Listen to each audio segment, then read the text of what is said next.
As well as today, marking the one-year anniversary of that war, protests and demonstrations are being expected right here in the city. Fox 5's Lisa Evers is live in Mornings at Heights with the very latest at this hour. Lisa.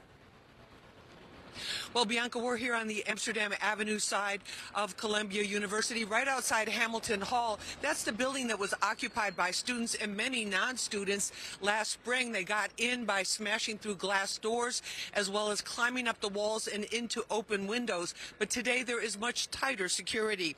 Now, in anticipation of demonstrations on the one-year anniversary of the Hamas terror attack on Israel, Columbia University's interim president announced heightened security precautions and an R level of campus access.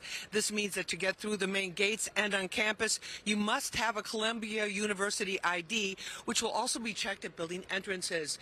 There are additional public safety officers on hand for a planned walkout by a pro-Palestinian group, as well as a pro-Israel remembrance. Both of those events scheduled inside the campus walls, so we are not allowed to have access there.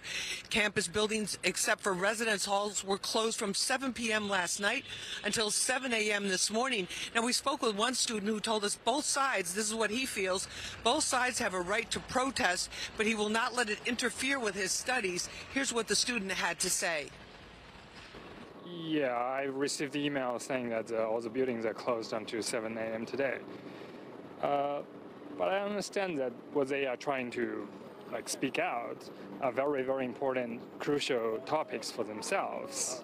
So even though I'm affected maybe a little bit, I don't think that's too much a deal for myself. Now, in a university-wide email, the acting interim president said they wanted to allow for protests and people to express their opinions without any violence. We'll have the latest for you coming up at 12:30 right here on The Noon. Bianca, back to you. Yeah, Lisa, before you go, I know you mentioned that non-students were part of that initial protest breaking into the student hall. So how big are the concerns right now about outside agitators?